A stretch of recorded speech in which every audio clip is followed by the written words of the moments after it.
에스라 이제 마지막 10장을 우리가 봅니다. 근데 10장에서는 아주 결단하는 이 놀라운 일들이 일어나는 것을 보게 됩니다. 이게 결혼한 아내가 있고 심지어 마지막 절에 보면 자녀도 있는 사람들이 있다 이랬는데, 이것을 다 내려놓고 새롭게 걸어간다는 것이, 이것이 있을 수 없는 일이잖아요. 우리로서는 상상을 못하는 일이에요. 근데 왜 이런 것을 하나님께서 기록해 놨냐면, 먼저 이제 우리가 깨달아야 될 것이, 에스라가 지금 예루살렘으로 돌아온 것은 뭐냐면, 그 나라도 잃어버리고 국가도 없고 이제는 고향도 없고 모든 민족이 종으로 팔려가 가지고 포로로 있는 상황에서, 에스라가 뭐냐면 성전을 재건하기 위하여 두 번째로 넘어오는 사람이거든요.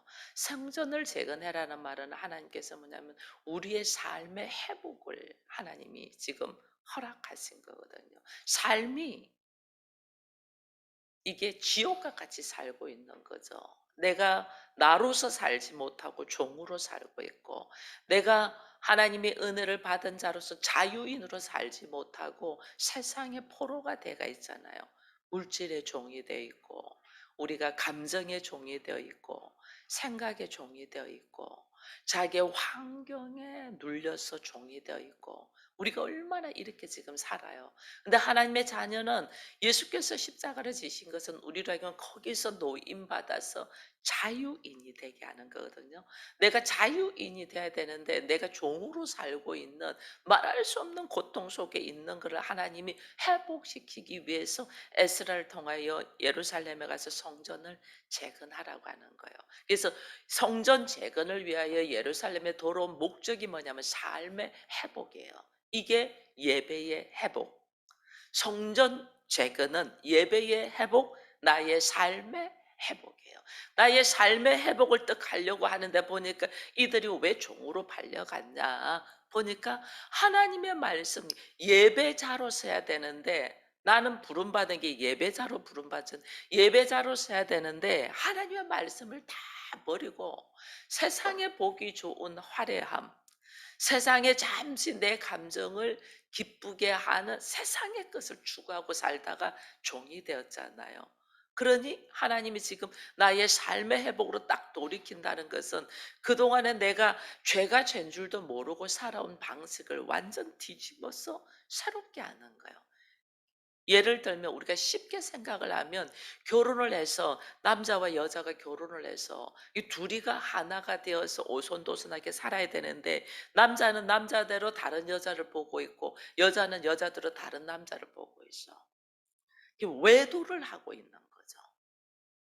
외도하고 있고 지금 다른 데 가서 좋다고 숙덕되고 있고, 실제로 하나님이 허락하신 남자와 여자와 하나 되지 못하고 있는 삶은 완전 뒤죽박죽이잖아요. 이런 삶을 살고 있는 우리들에게 하나님이 어떻게 다시 온전한 가정을 꾸미라고 돌아오라고 해서 지금 돌아오는 중이야. 그러면 어떻게 해야 돼요? 그러면 어떻게 해야 되냐고. 내가 다른 여자 좋다고 시닥거리고 있던 것들을 어떻게 해야 되냐고요. 그거 정리 안 하고 돌아온다는 그런 말도 안 되잖아. 내가 다른 남자한테 마음이 팔려가 있던 거를 정리 안 하고 내가 가정을 이룬다는 그런 말이 안 되잖아요. 지금 하나님이 이스라엘 백성들의 삶의 모습을 간음, 간통, 죄, 이거 하나님, 너희가 나 외에 다른 신을 섬기지 말라. 근데 내가 다른 걸 더 좋아하는 거는 간음, 간음하는 자야. 이걸 정리하고 돌아와야 되는데 우리는 양다리 걸치고 있는 거죠. 어떻게 정리해? 내 마음이 이건데. 둘 다 사랑, 지난번에 드라마 보니까 사랑이 죄냐? 그러면서. 둘 다 사랑하는데. 한 사람은 A의 내 아들의 엄마니까 사랑하고, 한 사람은 내 마음이 가니까 사랑하고, 둘 다 사랑하는데 내가 어떡하는, 이거 옳지 않다는 거죠. 과감하게 나의 아픔을 내려놓고 오라는 거죠. 그래서 지금 10장에서는 이 내가 나를 내려놓지 못하는 이 감정과 생각과 환경들을 철저하게 내려놓는 것을 지금 에스라를 통하여 이방 여인과 결혼해서 자식을 낳고 사는 이 통혼한 이 모습을 어떻게 철저하게 내려놔야 되는가, 이걸 지금 10장에서 보여주는 거예요. 그 중에서 하나가 에스라가 1절에 보니까 에스라가 하나님의 성전 앞에 엎드려 울며 기도하며 죄를 자복할 때에 많은 백성들이 크게 통곡하며 이래놨어요. 에스라가 지은 죄가 아니죠. 사람들 자기는 포로 생활에서 철저하게 말씀을 지키면서 제사장으로서 말씀을 연구하고 학자로서 살아와서 자기 나라의 예루살렘의 성전을 다시 재건해서 그렇게 하나님의 말씀대로 살도록 왔는데 백성들이 다 넘어져 있잖아요. 백성들이 지은 죄, 나의 민족이 지은 죄를 에스라는 어떻게 하냐면 중보자로, 제사장은 중보자잖아요. 중보자는 나의 일과 같이 기도를 해야만이 기도가 참 기도가 나와요. 우리 교회도 중보자가 있는데 중보자들은 그 사람의 죄가 내 죄가 돼야 돼. 예수님이 왜 십자가를 졌냐? 우리의 죄가 예수님이 죄가 되어서 예수님이 십자가를 지시잖아요. 중보자는 그가 그랬대, 아유 그래 갖고 되겠어 뭐 이러면서 하면서 그럼 내가 기도해 줄게, 이게 아니에요. 그의 죄가 내 죄야. 그래서 주의 종들이 힘든 게 그거예요. 모든 성도의 죄가 내 죄야. 그걸 자복하고 회개하며 기도하니 찐이 다 빠지는 거죠. 그렇다고 말 들어요? 안 듣잖아요. 그럼 우리도 하나님이 제사장으로 세우고 다 중보자로 세웠죠. 가정의 제사장으로. 그러면 가정의 가족들이 지은 죄가 너는 어떻게 그럴 수가 있어? 이게 아니고 그 죄가 누구 죄다? 내 죄가 되어 가지고 내가 자복하고 회개하여 금식하며 기도하는 거예요. 에스라의 딱 모습이 사람들이 말도 안 되는 죄를 짓고 있고 도대체 자기 스스로는 행동을 결단할 수가 없어. 이미 결혼해서 아내가 있고 자녀도 있는데 그걸 어떻게 버리겠어요? 이 도저히 내 수준으로서는 내려놓을 수 없는 상황이 될 때 중보자로서 그 죄를 대신 질고 기도하는 거예요. 통일 자복하며 내 죄를 하나님 앞에, 그들의 죄가 내 죄가 되어서 내 남편의 죄가 내 죄가 되고 내 자식의 죄가 내 죄가 되고 내 아내의 죄가 내 죄가 되어서 하나님께 통일 자복하며 기도하는데, 참 놀라운 거는 하나님이 사람들의 마음에 감동을 주잖아요. 감동을 줘 가지고 이제 2절 이후에 2, 3, 4절에는 에스라가 말하는 게 아니고 이 이스라엘 백성들이 이야기하는, 그중에 엘람 자손 중 여이엘의 아들 스가냐가 에스라에게 이르되 우리가 우리 하나님께 범죄하였다. 범죄하였다. 자기 입으로 고백해. 내가 그들의 죄가 내 죄가 되어 가지고 금식하며 기도하며 울며 자복하며 동의하니까 하나님이 그 사람들의 마음을 움직여서 그들이 내가 죄를 지었다라고는 자백을 하잖아요. 그러면서 하는 말이 아직 우리에게 소망이 있다. 왜? 우리가 하나님의 교훈을 따르겠다. 우리가 돌이키겠다 그 말이에요. 내가 주의 교훈을 따르겠다. 내가 주의 명령을 떨며 준행하며 가르침을 따라서 우리들의 아내와 소생들, 자녀들 다 돌려보내고 하나님의 언약을 세우고 내가 행하겠다라는 고백을 하잖아요. 이게 나는 도저히 하라고 말도 못하고 할 수도 없어. 그런데 내가 그 죄들이 내 죄가 되어서 하나님 앞에 동의하며 금식하며 기도하니 하나님께서 사람들의 마음을 움직여서 그들이 입을 열어서 우리가 잘못했노라고, 미처 몰랐노라고, 내 아내와 자녀들 다 돌려보내고 하나님의 말씀대로 내가 따르겠노라고 이야기를 하면서 당신은 우리를 도와달라, 그런 이야기를 하는 것을 지금 보게 됩니다. 자, 이때 또 우리가 깨달은 에스라의 행동을 또 봐야 돼요. 먼저 그들의 죄가 내 죄가 되어서 하나님께 금식하며 기도하며 자복하며 동의하니 하나님이 그들의 마음을 움직여서 우리가 죄 지었다 잘못했다고 고백할 때 알았다라고 그렇게 하면서 그들에게 그래 사정을 봐주는 게 아니고 에스라는 7절 이후에 어떻게 하냐면 유다와 예루살렘에 사로잡힌 자들의 자손에게 공포하기를 너희는 예루살렘으로 모이라. 그러면서 3일 기회를 주겠다. 3일. 3일 기회를 주겠다. 이게 다 내려놓고 이제는 다 버리고 주의 말씀 안으로 딱 들어와라. 내가 3일 기회 주겠다. 3일 기회 주는 동안에 너희가 만약에 돌아오지 않으면 모든 재산을 사로잡고 몰하고 사로잡고 전부 다 쫓아내겠다. 이게 말도 안 되는 거잖아요. 근데 하나님이 에스라에게 바사 왕으로부터 사법권을 받고 행정권을 다 받았어요. 하나님이 주신 권세를 가지고 담대하게 하는 거예요. 하나님 주신 권세. 이 권세를 갖고 단호하게. 근데 사람들의 마음이 말은 그렇게 우리가 하나님 말씀 듣겠습니다. 당신 뜻대로 하겠습니다. 하지만 실질적으로 행동으로 옮기기는 두려움이 있어요, 없어요? 있죠. 그러니까 이들이 9절에 이런 말을 해요. 하나님의 성전의 광장에 앉아서 이 일과 큰 비 때문에 떨고 있더라. 이게 뭐냐면 이 일, 통혼하여 결혼한 아내와 자녀들을 내려놔야 되는 일과 큰 비는 이때가 이제 우기철이에요. 그러니까 비가 엄청 오니까 견디기. 이게 뭐냐면 이 환경, 나의 내적인 문제, 어떻게 아내를 버리고 어떻게 자녀를 버려, 나의 내적인 문제와 큰 비가 왔다는 외적인 상황. 우리가 뭘 하나님의 말씀 안에 결단을 딱 하려고 하면요, 내면에 내 안에 있는 갈등과 외적인 환경이 나로 하여금 안돼 못해, 나는 도대체 못, 이렇게 한다니까요.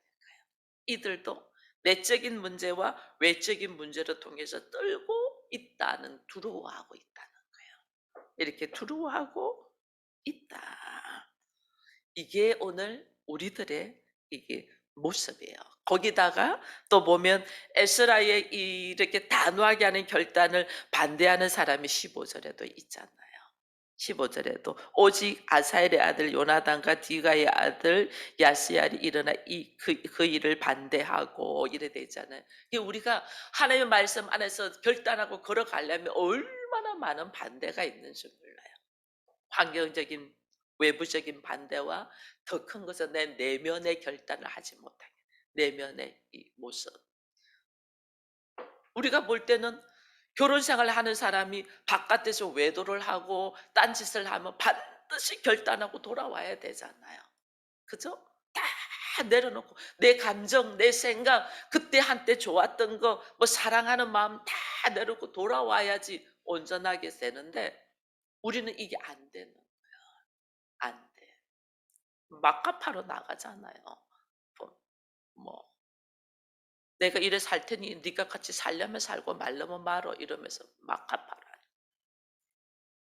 주변에서 내 안에 있는 이 사단의 영이 하나님의 말씀에 순종하기를 원하겠어요? 우리가 하나님의 대적자가 되기를 원하겠어요? 하나님의 대적자가 되기를 원하죠. 그러니까 우리를 막 우는 사자와 같이 삼킬 것을 찾을 뿐 아니라 나의 약점, 나의 이 약한 면을 너무 잘 알거든요. 이 약한 면을 가지고 올무가 돼서 딱 붙들리게 한다. 그렇게 해서 내려놓지 못하게 한다니까요. 근데 오늘 보니까 11절, 이제 너희 조상들이 하나님 앞에서 죄를 자복하고 그의 뜻대로 행하여 그 지방 사람과 이방인을 끊어 버리라. 끊어 버리라.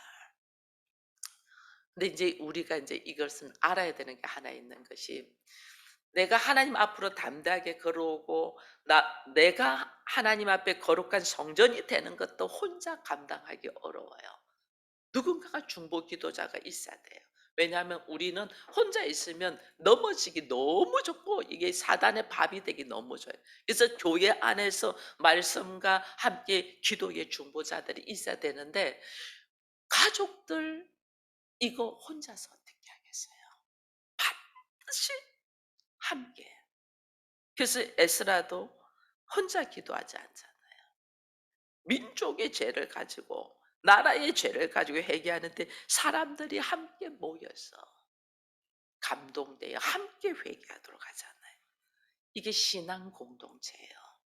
우리가 반드시 걸어갈 때 나 혼자 하는데 신앙 공동체가 믿음으로 하는 육체는 달라. 여러분 우리가 몸은 다 각자의 부모로부터 태어났어요. 태어나서 우리의 육체의 형제들은 있어요. 그러나 우리가 하나님 안에서 하나님과 하나 되면서 예수 그리스도와 하나 되잖아요. 믿음의 공동체가 되잖아요. 육체는 예수님도 육체는 다 벗어버렸어. 십자가에 못 보이는 것. 보이는 것은 다 돌 하나 돌 위에 남지 않고 다 내려놔요. 그래서 우리는 지금 현재 우리가 살고 있는 육체의 형제들을 굉장히 중요시해요. 근데 육체의 형제들은 결국은 돌 하나 돌 위에 남지 않고 전부 다 내려놔요. 100년 지나면 전부 다 사라져요. 다 죽음으로 가니까 몸은 흙으로 와서 흙으로 돌아가니까 다 가요. 그래서 내가 영원히 끊어지지 않고 가는 것은 예수로 말미암아 하나 된 형제예요. 믿음의 형제. 이것은 영원히 가요. 이게 신앙 공동체예요. 굉장히 중요해요, 우리에게. 근데 우리는 이 중요성을 잘 모르죠. 육체의 형제들 속에서만 있죠. 근데 하나님은 오늘 우리를 그 믿음으로 하나 된 자, 예수로 말미암아 내가 하나 됐고, 그 예수로 말미암아 하나 됐고, 믿음의 형제들이 우리가 지금 하나 되어 있잖아. 이 형제들이 문제를 놓고 철저하게 중보하며 기도하는 자들이 돼야 돼. 그래서 내 가족, 내 형제들 놓고는 내 죄인 것처럼 생각하고 우리는 기도할 수 있어요. 그죠? 그것도 안 되어 가지고 우리는 갈등이 심했죠. 그동안에 남편과 내가 하나 되지 못하여 남편이 지은 죄를 가지고 어떻게 그럴 수가 있냐고 결국은 헤어지려고 했지 하나 되려고 하지 않았거든요. 근데 우리는 하나님의 은혜로 이것이 하나라는 걸 알고 함께 기도하여 세워가는 거는 이제는 우리는 그래도 새벽을 깨우면서 기도하시는 분들은 이제는 가족의 죄가 내 죄가 되어서 내가 중보하며 기도하는 것까지는 돼 있어요. 여기를 왜 하나님이 이렇게 훈련시키나? 너머의 하나님의 가족, 영적인 가족, 예수로 말미암아 하나 된 가족. 이 문제가 내 문제가 되어서 기도하는 자가 돼야 돼요. 이게 중보 기도자들이에요. 중보 기도자들. 그저 지금은 내 문제, 내 형제, 나의 문제들 때문에 여러분들이 중보해 달라고 기도합니다. 왜 그걸 하나님이 훈련시키나? 눈이 열려서 영적 세계에서 하나님이 우리 전부 다 아버지라잖아요. 여러분 하나님을 다 아버지라고 하는데 그럼 내 앞에 있는 사람이 형제라는 걸 하나님이 수없이 말씀하는데 우리 그거 들을 기가 없어. 들을 기가 없어. 그래서 오히려 잘 되면 시기하고 질투하고 막 이렇게 앞에서 기도하는 척하면서 뒤에서는 저주하고 있고 이거 하나님이 아신다니까. 이거 우리를 훈련시키는 거예요. 우리로 하여금 육체의 형제보다 육체의 형제에서 하나님이 훈련시켜서 너머의 영적인 형제로 하나 되는 과정을 하나님이 훈련시킨단 말이에요. 그래야만이 전 세계적으로 하나가 되어서 갈 수가 있죠. 하나님의 나라를. 그래서 중보자. 이렇게 기도해 갈 때 우리에게는 소망이 있다. 왜냐하면 하나님의 뜻과 하나님의 말씀으로 걸어가며 영적인 세계를 보면서 걸어가기 때문에 우리에겐 반드시 소망이 있다. 하나님 안에서 이 소망이 발견되기를 축원드립니다. 그렇게 내가 쓰임 받는 것이 축복의 통로예요. 축복의 통로.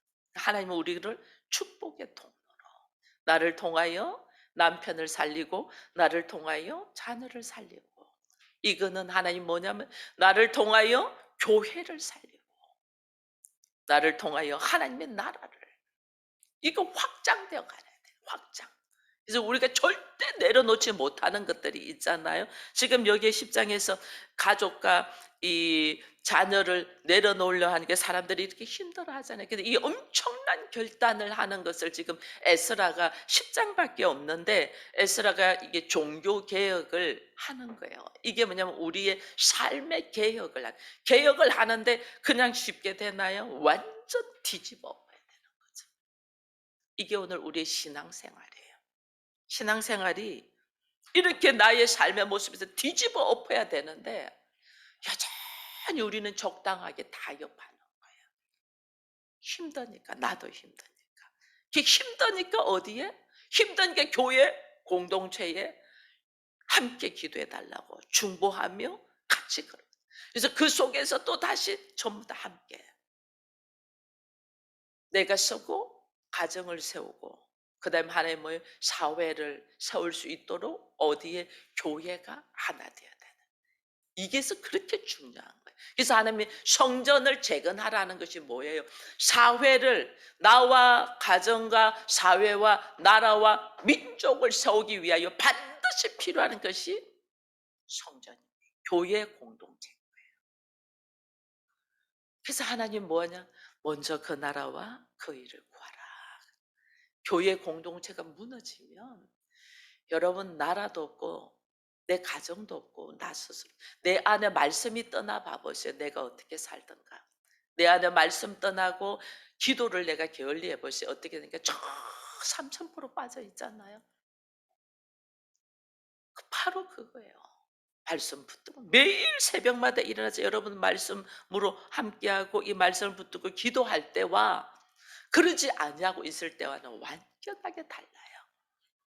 그래서 얼마나 이 교회 공동체가 중요한가를 하나님이 지금 에스라를 통해서 성전을 재건하면서 그들의 삶의 방식을 완전 이렇게 지금 이거 가리를 하는 기경을 하는 거죠. 완전 기경을 하면서 걸어가야 되는 것이 뭔가를 에스라서에서 철저하게 보여주는 걸 보면서 오늘 우리의 삶에 하나님은 회복되기를 원합니다. 여러분들도 회복되기를 원합니다. 근데 그 회복이 적당히 이 정도면 되겠지가 않네요. 완전 기경해야 돼요.